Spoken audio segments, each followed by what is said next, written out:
Shalom pemirsa, berjumpa kembali bersama saya dalam pembahasan buku Penatelayanan Motivasi Hati. Kita akan mempelajari bagaimana kehidupan seorang penatelayan Kristen. Sebagai orang Kristen atau pengikut-pengikut Tuhan atau penanti kedatangan Tuhan, kita perlu mengakui kondisi berdosa kita sebelum kita melihat pada kebutuhan kita untuk berubah. Perubahan itu dapat datang di dalam kehidupan kita jika kita mengundang Tuhan hadir dalam kehidupan kita, dan pada saat Dia bekerja di dalam kehidupan kita, kehidupan atau perubahan itu, perubahan yang sepenuhnya akan menjadi bagian masing-masing kita. Salah satu pernyataan karyanya di dalam kehidupan kita dalam bidang penatelayan, bagaimana kita harus menjadi pengelola-pengelola yang sejati atau penatelayan-penatelayan yang sejati, dapat mengelola harta milik Tuhan untuk kemuliaannya, untuk dapat menyelesaikan misinya di dunia ini. Dan biarlah melalui pelajaran ini pun kita dapat diingatkan untuk terus berserah kepada Tuhan, untuk terus mengambil teladan yang telah Yesus berikan di dalam kehidupannya di dunia ini, sehingga teladan itu dapat menjadi bagian masing-masing kita, dan kita akan memantulkan akan karakternya dimanapun kita berada. Sebelum kita membahas akan pelajaran ini, saya mengundang saudara-saudara untuk dapat berhenti sejenak dari setiap kegiatannya. Mari kita sama-sama berkumpul dan kita akan mempelajari bersama saat ini dalam judul Pernyataan Iman. Sebagaimana kita lihat kemarin, iman adalah sebuah proses, pengalaman yang dinamis, yang ideal, bertumbuh dan menjadi dewasa.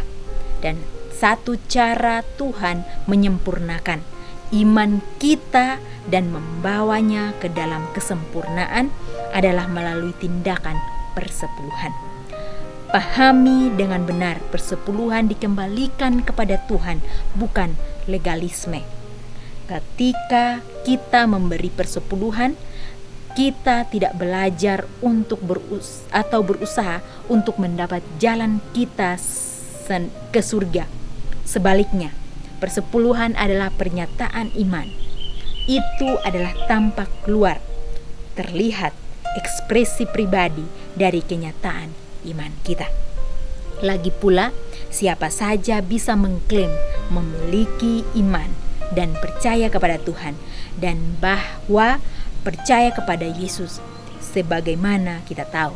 Tetapi setan juga percaya kepada Tuhan. Yakobus 2 ayat 19. Tetapi mengambil 10% dari pendapat Anda dan memberikannya kembali kepada Tuhan, itu adalah tindakan iman masing-masing kita. Jadi sekarang ini kita mempelajari bersama pernyataan iman kita. Bagaimana kita melihat pelajaran kita sebelumnya mengatakan iman itu adalah sebuah proses di dalam kehidupan kita untuk mengalami satu perubahan hari ke hari menjadi matang atau dewasa di dalam iman itu.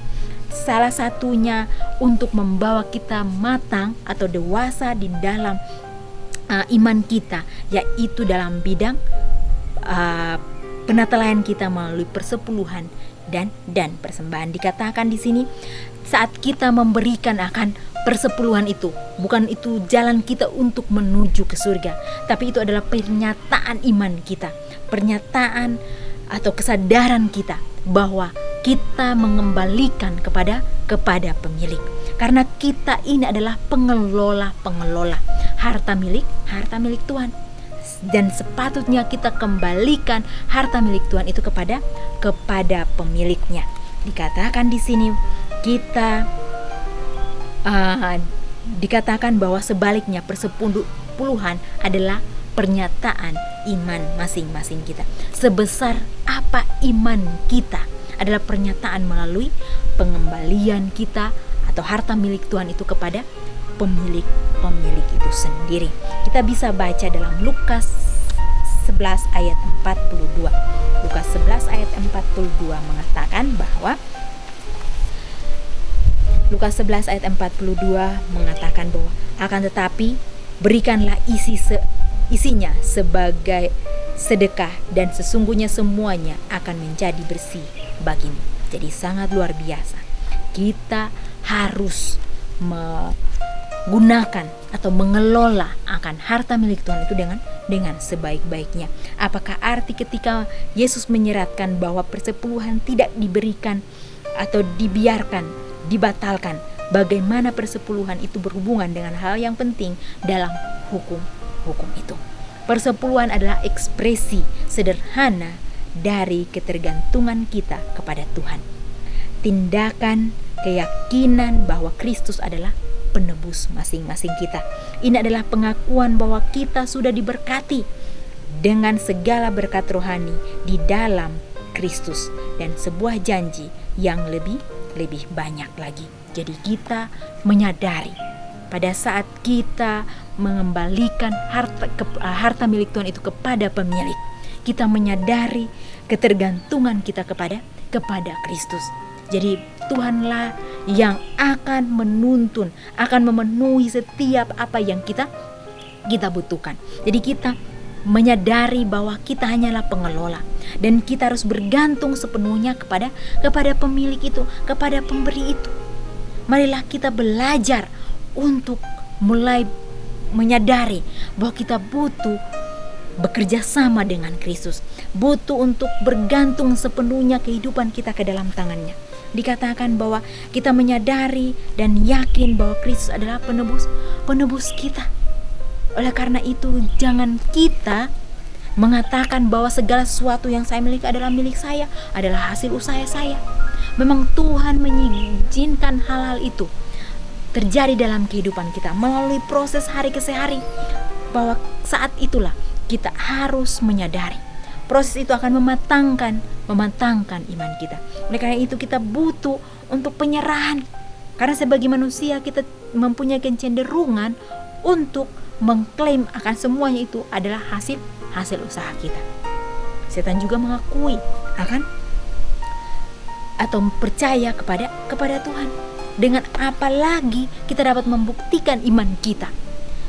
Dengan penyerahan sungguh-sungguh, menyadari bahwa bukan harta milik kita, bukan hasil usaha kita, tapi melalui bergantung kepada Tuhan, melalui berkat Tuhanlah kita dapat menerima semuanya. Dikatakan di sini dalam Kejadian 28 ayat 14 sampai 22. Apakah tanggapan Yakub tentang janji-janji Tuhan itu? Kejadian, kita bisa baca Kejadian 28 ayat 14 sampai 22. Kejadian 28 ayat 14 sampai 22. Keturunanmu akan menjadi seperti debu tanah banyaknya, dan engkau akan mengembang di sebelah timur, barat, utara, dan selatan. Dan olehmu serta keturunanmu semua kaum muka bumi akan mendapat berkat. Sesungguhnya aku menyertai engkau, dan aku akan melindungi engkau kemanapun engkau pergi. Aku akan membawa engkau kembali ke negeri ini, sebab aku tidak akan meninggalkan engkau, dan melainkan tetap melakukan apa yang kujanjikan kepadamu. Ketika Yakub bangun dari tidurnya, berkatalah ia, sesungguhnya Tuhan ada di tempat ini, dan aku tidak mengetahuinya. Ia takut dan berkata, alangkah dahsyatnya tempat ini, dan ini tidak lain dari rumah Tuhan dan pintu gerbang surga. Keesokan harinya pagi-pagi, Yakub mengambil batu yang dipakainya sebagai alas kepala dan mendirikan itu menjadi tugu dan menuangkan minyak di atasnya, dan menamai tempat itu Betel. Dahulu kota itu namanya itu Uz. Lalu bernazarlah Yakub, jika Tuhan menyertai aku dan melindungi aku di jalan yang kutempuh ini, memberi kepadaku roti untuk dimakan dan pakaian untuk dipakai, sehingga aku selamat kembali ke rumah ayahku, maka Tuhan akan menjadi Tuhanku dan batu yang kudirikan sebagai tugu ini akan menjadi rumah Tuhan. Dari segala sesuatu yang Engkau berikan kepadaku akan ku persembahkan sepersepuluh kepadamu. Jadi pada saat Yakub mengalami atau disertai oleh Tuhan, diberikan janji pada saat dia bermimpi di Betel, dia melarikan diri dan dia tidur di Betel, dia bermimpi bahwa Tuhan akan menyertai dia kemanapun dia pergi. Dia berjanji untuk mengembalikan harta milik Tuhan melalui berkat yang telah dilimpahkannya kepada Yakub, maka dia akan mengembalikannya kepada sang pemberi itu. Dan biarlah melalui pelajaran Yakub kita pun dapat mengambil teladan yang sempurna. Bagaimana kita sebagai umat-umat Tuhan di akhir zaman ini, kita perlu menyadari bahwa segala sesuatu bukan hasil usaha kita. Kita perlu menyadari ketergantungan kita kepada Kristus adalah suatu hal yang penting, di mana saat kita mengembalikan harta miliknya kepadanya, kita dapat memiliki satu hubungan yang erat bersama dengan Tuhan. Rencana Tuhan dalam setiap sistem persepuluhan adalah indah dan sederhana dan kesetaraannya. Semua boleh memegang di dalam iman dan keberanian. Karena itu adalah ilahi dalam mulanya. Di dalamnya digabungkan kesederhanaan yang manfaat. Itu tidak memerlukan pembelajaran yang mendalam untuk mengalami dan melaksanakannya. Semua boleh merasa bahwa mereka dapat melakukan sesuatu bagian dalam melaksanakan pekerjaan keselamatan yang mulia. Setiap pria dan wanita, muda, baik orang muda, boleh menjadi bendahara bagi Tuhan. Boleh menjadi agen untuk memenuhi tuntutan dalam perbendaharaannya. Ellen G. White, Council on Stewardship, halaman 73, mengajarkan kepada kita menyadari bahwa kita adalah penatalayan. Marilah kita menjadi penatalayan yang setia. Dikatakan bahwa kita adalah bendahara bagi Tuhan, di mana Tuhan dapat menitipkan harta miliknya untuk kita dapat kelola, untuk kemuliaan bagi namanya, bukan untuk kemuliaan kita, tapi untuk kemuliaan dan kehormatan bagi nama Tuhan. Apakah kita akan menjadi penatalayan yang setia? Apakah kita akan menjadi pengelola yang setia atau tidak? Adalah di dalam masing-masing kita. Adalah pilihan kita. Kalau kita mau menjadi pengelola yang setia, datanglah kepada Tuhan dengan penyerahan yang sungguh-sungguh untuk dapat menuntun masing-masing kita mengelola harta miliknya ini untuk kepujian bagi namanya. Tuhan kita tidak akan tinggal diam melihat masing-masing kita datang kepadanya untuk dapat memohon kepadanya supaya mendidik kita menjadi penatalayan yang setia. Dikatakan di sini pernyataan iman kita adalah bila mana kita mengelola harta milik Tuhan itu, kita mengembalikannya kepada sang pemilik itu, maka adalah pernyataan iman kita yang melatih kita untuk terus bergantung kepadanya. Dan biarlah melalui pelajaran ini, dalam cara apakah Anda telah menemukan bagi diri Anda sendiri berkat rohani sejati yang datang dari mengembalikan persepuluhan.